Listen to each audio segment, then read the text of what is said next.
नमस्कार, हिंदी निधि में आप सभी का स्वागत है। आज के इस वीडियो में मैं हिंदी साहित्य के प्रसिद्ध कहानीकार मोहन राकेश जी की प्रसिद्ध कहानी मलबे का मालिक, इस कहानी को लेकर उपस्थित हुई हूँ। इस कहानी का कुछ भाग मेरे द्वारा इससे पहले बनाई गई वीडियो में प्रस्तुत किया जा चुका है। उससे आगे की कहानी आज मैं इस वीडियो में प्रस्तुत करूँगी। ये कहानी भारत पाकिस्तान विभाजन की त्रासदी पर आधारित कहानी है। इस कहानी में मानवीय संबंधों के बनते बिगड़ते रूप को सामने लाने का प्रयास लेखक ने बखूबी किया है। इस कहानी का आरंभ अमृतसर से होता है, जहाँ विभाजन के 7 वर्ष बीत जाने पर पाकिस्तान से लोग हॉकी का मैच देखने के लिए आए हुए हैं। हॉकी का मैच तो केवल एक बहाना है, वास्तव में वे लोग अपने उन यादों को ताज़ा करने के लिए भारत आए हैं, जहां से उन्हें मजबूरीवश अपने शहर को छोड़कर पाकिस्तान जाना पड़ा था। अपनी गलियों, अपने शहरों को देखने की इच्छा पाकिस्तान के लोगों को भारत खींच लाई थी। उन्हीं में से एक थे गनी मियाँ, जो अमृतसर के बांसी बाज़ार में अपने घर को, जिसे उन्होंने भारत छोड़ने के 6 महीने पहले ही बनवाया था, उसे देखने की अपनी इच्छा के चलते वे भारत चले आए थे। किंतु जब वो अपनी गली में पहुँचे तो वहाँ उनके मकान का नामो निशान भी नहीं था, बल्कि जले हुए टूटे मकान का मलबा वहाँ पड़ा था, जिसे देखकर उनका दिल गहरे आघात और पीड़ा से भर जाता है। अब इससे आगे की कहानी आज इस वीडियो में हम पढ़ेंगे। चलिए आरंभ करते हैं। गनी मियाँ छड़ी का सहारा लेता हुआ किसी तरह मलबे के पास पहुंच गया। मलबे में अब मिट्टी ही मिट्टी थी, जिसमें जहां तहां टूटी और जली हुई ईंटें फंसी थी। लोहे और लकड़ी का सामान उसमें से न जाने कब का निकाल लिया गया था। केवल जले हुए दरवाजे का चौखट न जाने कैसे बचा रह गया था, जो जिनकी कालिक पर अब सफ़ेदी की हल्की हल्की तह उभर आई थी। मलबे को पास से देखकर गनी ने कहा, यह बाकी रह गया है। और जैसे उसके घुटने जवाब दे गए और वह जले हुए चौखट को पकड़कर बैठ गया। क्षण भर बाद उसका सिर भी चौखट से जा लगा और उसके मुंह से बिलखने की सी आवाज़ निकली, हाय ओए चिराग दीना। जले हुए किवाड़ का चौखट 7 साल मलबे में से सिर निकाले खड़ा तो रहा था, मगर उसकी लकड़ी बुरी तरह से भुरभुर आ गई थी। गनी के सिर छूने से उसके कई रेशे झड़कर बिखर गए थे। कुछ रेशे गनी की टोपी और बालों पर आ गिरे। लकड़ी के रेशों के साथ एक केंचुआ भी नीचे गिरा, जो गनी के पैर से 6-8 इंच दूर नाली के साथ बनी ईंटों की पटरी पर सरसराने लगा था। खिड़कियों में से झांकने वाले चेहरों की संख्या अब पहले से कहीं अधिक बढ़ गई थी। उनमें चहमे गोइयाँ चल रही थी कि आज ज़रूर कुछ न कुछ होगा। चिराग दिन का बाप गनी आ गया है, इसलिए 7.5 साल पहले की सारी घटना आज खुल जाएगी। लोगों को लग रहा था जैसे वह मलबा ही गनी को सारी कहानी सुना देगा। कि शाम के वक्त चिराग ऊपर के कमरे में खाना खा रहा था, जब रखे पहलवान ने उसे नीचे बुलाया कि वह 1 मिनट आकर ज़रूरी बात सुन जाए। पहलवान उन दिनों गली का बादशाह था। हिंदुओं पर ही उसका काफ़ी दबदबा था। चिराग तो खैर मुसलमान था। चिराग हाथ का कौर बीच में ही छोड़कर नीचे उतर आया। उसकी बीबी जुबैदा और दोनों लड़कियां किस्वर और सुल्ताना खिड़कियों में से नीचे झांकने लगी। चिराग ने ड्योढ़ी से बाहर कदम रखा ही था कि पहलवान ने उसे कमीज से कॉलर पकड़कर नीचे खींच लिया और गली में गिराकर उसकी छाती पर चढ़ बैठा। चिराग उसका छुरे वाला हाथ पकड़कर चिल्लाया, न रखे पहलवान, मुझे मत मार। हाय कोई मुझे बचाओ, जुबैदा मुझे बचा। और ऊपर जुबैदा, किस्वर और सुल्ताना हताश स्वर में चिल्लाईं। जुबैदा चीखती हुई नीचे ड्योढ़ी की तरफ भागी। रखे के एक शागिर्द ने चिराग की जद्दोजहद करती हुई बाहें पकड़ ली और रखा जांघों को घुटनों से दबाए हुए बोला, चीखता क्यों है? और उसने उसे एक गाली दी और कहा, तुझे पाकिस्तान दे रहा हूँ, ले। और जुबैदा के नीचे पहुँचने से पहले ही चिराग को पाकिस्तान दे दिया। आसपास के घरों की खिड़कियां बंद हो गईं। जो लोग दृश्य के साक्षी थे उन्होंने दरवाजे बंद करके अपने को इस घटना के उत्तरदायित्व से मुक्त कर दिया। बंद किवाड़ों में से भी उन्हें देर तक जुबैदा, किस्वर और सुल्ताना के चीखने की आवाज़ें सुनाई देती रहीं। रखे पहलवान और उसके साथियों ने उन्हें भी उसी रात पाकिस्तान देकर विदा कर दिया, मगर दूसरे ताबील रास्ते से। उनकी लाशें चिराग के घर में न मिलकर बाद में नहर में पानी में पाई गईं। यहाँ पर कहने का मतलब ये है कि 7 साल पहले जब गनी मियाँ पाकिस्तान चले गए थे तो उनके बच्चे भारत में ही रह गए थे और उन्हें भरोसा था कि उनके हिंदू पड़ोसी उनका ध्यान रखेंगे, लेकिन उन हिंदू पड़ोसियों में से किसी ने उनका ध्यान नहीं रखा और रखे पहलवान ने, जिस पर चिराग दीन को ज़्यादा भरोसा था, उसी ने उसके पूरे परिवार को मार डाला। 2 दिन तक चिराग के घर की छानबीन होती रही थी। जब उसका सारा सामान लूटा जा चुका तो न जाने किसने उस घर को आग लगा दी। रखे पहलवान ने कसम खाई थी कि वह उस आग लगाने वाले को जिंदा ज़मीन में गाड़ देगा, क्योंकि उसने उस मकान पर नज़र रखकर ही चिराग को मारने का निश्चय किया था। उसने उस मकान को शुद्ध करने के लिए हवन सामग्री भी खरीद रखी थी, मगर आग लगाने वाले का पता ही नहीं चल सका। उसे जिंदा गाड़ने की नौबत तो बाद में आती। 7.5 साल से रखा पहलवान उस मलबे को अपनी जागीर समझता आ रहा था, जहाँ न वह किसी को गाय भैंस बांधने देता था और न खोचा लगाने देता था। उस मलबे से बिना उसकी अनुमति के कोई ईंट भी नहीं उठा सकता था। लोग आशा कर रहे थे कि यह सारी कहानी ज़रूर किसी न किसी तरह गनी के कानों तक पहुंच जाएगी। जैसे मलबे को देखकर उसे अपने आप ही सारी घटना का पता चल जाएगा। और गनी मलबे की मिट्टी को नाखून से खोद खोद कर अपने ऊपर डाल रहा था और दरवाजे के चौखट को बाह में लिए रो रहा था, बोल चिराग दीन बोल, तू कहाँ चला गया? ओए किस्वर, ओ सुल्ताना, हाय मेरे बच्चे, ओए गनी को कहाँ छोड़ दिया? इस प्रकार वह जार जार रो रहा था।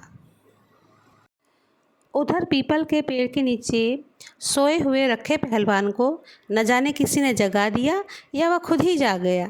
यह जानकर कि पाकिस्तान से अब्दुल गनी आया है और अपने मकान के मलबे पर बैठा है, उसके गले में थोड़ा झाग उठाया और उससे उसे खांसी हो आई। उसके शागिर्द लच्छे पहलवान ने उसके पास आकर बैठते हुए कहा, गनी अपने मलबे पर बैठा है। मलबा उसका कैसे? मलबा हमारा है, पहलवान ने घबराई हुई आवाज़ में कहा। मगर वो वहाँ बैठा है, लच्छे ने आंखों में रहस्यमय संकेत लाकर कहा। बैठा है तो बैठा रहे, तू चिलम ला। मनोरी ने अगर उसे कुछ बताया तो? लच्छे ने चिलम भरते हुए कहा। मनोरी की शामत आई है। कुएं पर पीपल की कई पुरानी पत्तियां बिखरी थी। रखा उन पत्तियों को उठा उठाकर हाथों में मसलता रहा। जब लच्छे ने चिलम के नीचे कपड़ा लगाकर उसके हाथ में दिया तो उसने कस खींचते हुए पूछा, और तो किसी ने गनी से बात नहीं की? उसने कहा, नहीं। ले, और उसने खांसते हुए चिलम लच्छे के हाथ में दे दी। लच्छे ने देखा कि मनोरी मलबे की तरफ से गनी की बाँह पकड़े हुए आ रहा है। वह उकड़ू होकर चिलम के लंबे लंबे कस लेने लगा। उसकी आंखें आधा क्षण रखे के चेहरे पर टिकती और आधा क्षण गनी की ओर लगी रहती। मनोरी गनी की बाँह पकड़े हुए उससे एक कदम आगे चल रहा था, जैसे उसकी कोशिश हो कि गनी कुएं के पास से बिना रखे पहलवान को देखे ही निकल जाए। मगर रखा जिस तरह बिखर कर बैठा था, उससे गनी ने उसे दूर से ही देख लिया। कुएं के पास पहुंचते न पहुंचते उसकी दोनों बाहें फैल गई और उसने कहा, रखे पहलवान। रखे ने गर्दन उठाकर आंख जरा छोटी करके उस ओर देखा। उसके गले में अस्पष्ट सी घबराहट हुई, पर वह बोला कुछ नहीं। रखे पहलवान, मुझे पहचाना नहीं? गनी ने बाहें नीचे करके कहा। मैं गनी हूँ, अब्दुल गनी, चिराग दीन का बाप। पहलवान ने संदेहपूर्ण दृष्टि से उसका ऊपर से नीचे तक जायज़ा लिया। अब्दुल गनी की आंखों में उसे देखकर जो चमक आ गई थी, सफ़ेद दाढ़ी के नीचे उसके चेहरे की झुर्रियाँ जरा फैल गई थी। रखे का निचला होठ फड़का, फिर उसकी छाती में भारी सा स्वर निकला, सुना गनिया? गनी की बाहें फिर फैलने को हुई, परंतु पहलवान पर कोई प्रतिक्रिया न देखकर उसी तरह रह गईं। वह पीपल के तने का सहारा लेकर कुएं की सिल पर बैठ गया। ऊपर खिड़कियों में चहमे गोइयाँ तेज हो गई थी। कि अब दोनों आमने सामने आ गए हैं तो बात ज़रूर खुलेगी। फिर हो सकता है दोनों में गाली गलौज भी हो। अब रखा गनी को कुछ नहीं कह सकता। अब वो दिन नहीं रहे। बड़ा मलबे का मालिक बनता था। असल में मलबा ना इसका है न गनी का। मलबा तो सरकार की मलकियत है। मरदूत किसी को वहाँ गाय का खूंटा तक नहीं लगाने देता। मनोरी भी डरपोक है। इसने गनी को बताया क्यों नहीं कि रखे ने ही चिराग और उसकी बीवी बच्चों को मारा है। रखा आदमी नहीं सांड है। दिन भर सांड की तरह गली में घूमता है। गनी बेचारा कितना दुबला हो गया है। दाढ़ी के सारे बाल सफ़ेद हो गए हैं। गनी ने कुएं की सिल पर बैठकर कहा, देख रखे पहलवान, क्या से क्या हो गया है। भरा पूरा घर छोड़कर गया था और आज यहाँ मिट्टी देखने आया हूँ। बसे हुए घर की यह निशानी रह गई है। तो सच पूछे तो मेरा यह मिट्टी छोड़कर जाने का भी जी नहीं करता। और उसकी आंखें छलछला आईं। पहलवान ने अपनी फैली हुई टांगें समेट ली और अंगोछा कुएं की मुडेर से उठाकर कंधे पर डाल लिया। लच्छे ने चिलम उसकी तरफ बढ़ा दी और वह कस खींचने लगा। तो बता रखे, यह सब हुआ किस तरह। गनी आंसू रोकता हुआ आग्रह के साथ बोला, तुम लोग उसके पास थे। सब में भाई भाई की सी मोहब्बत थी। अगर वह चाहता तो वह तुझे से किसी के घर में भी छिप सकता था। उसे इतनी समझ भी नहीं आई। ऐसा ही है। रखे को स्वयं लगा कि उसकी आवाज़ में कुछ अस्वाभाविक सी गूंज है। उसके होठ गाढ़े लार से चिपक गए थे। उसकी मूँछों के नीचे से पसीना उसके होठों पर आ रहा था। उसके माथे पर किसी चीज़ का दबाव बढ़ रहा था। उसकी रीढ़ की हड्डी सहारा चाह रही थी। उसने गनी से कहा, पाकिस्तान का क्या हाल है। मैं क्या हाल बताऊं रखे। गनी दोनों हाथों से छड़ी पर जोर देकर झुकता हुआ बोला, मेरा हाल पूछे तो वह मेरा खुदा ही जानता है। मेरा चिराग साथ होता तो और बात थी। रखे, मैंने उसे कितना समझाया था कि मेरे साथ चला चल, मगर वह अड़ा रहा कि नया मकान छोड़कर कैसे जाऊं। यहाँ अपनी गली है, कोई खतरा नहीं है। भोले कबूतर ने यह नहीं सोचा कि गली में खतरा न सही, बाहर से तो खतरा आ सकता है। मकान की रखवाली के लिए चारों जनों ने अपनी जान दे दी। रखे, उसे तेरा बहुत भरोसा था। कहता था कि रखे के रहते मेरा कोई कुछ नहीं बिगाड़ सकता। मगर जब जान पर बनाई तो रखे के रोके भी न रुक सकी। रखे ने सीधा होने की चेष्टा की क्योंकि उसकी रीढ़ की हड्डी दर्द कर रही थी। उसे अपनी कमर और जांघों के जोड़ पर सख्त महसूस हो रहा था। पेट की अतड़ियों के पास जैसे कोई चीज़ उसकी सांस को जकड़ रही थी। उसका सारा जिस्म पसीने से भीग गया था और उसके पैरों के तलवे में चुनचुनाहट हो रही थी। उसके मुंह से निकला, हे प्रभु सच्चिया, तू ही है, तू ही है, तू ही है। गनी ने लक्षित किया कि पहलवान के होठ सूख रहे हैं और उसकी आंखों के इर्द गिर्द दायरे गहरे हो आए हैं। वह उसके कंधों पर हाथ रखकर बोला, जी हल्का न कर रखिया, जो होनी सो हो गई। उसे कोई लौटा थोड़े ही सकता है। खुदा नेक की नेकी रखे और बद की बदी माफ़ करे। मेरे लिए चिराग नहीं तो तुम लोग तो हो। मुझे आकर इतनी तसल्ली हुई कि उस ज़माने के कोई यादगार तो हैं।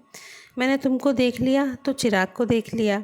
अल्लाह तुम लोगों को सेहतमंद रखे। कहते हुए उसने फिर कहा, रखे पहलवान, याद रखना। रखे के गले से स्वीकृति की मध्यम सी आवाज़ निकली। अंगोछा बीच में लिए हुए उसके दोनों हाथ जुड़ गए।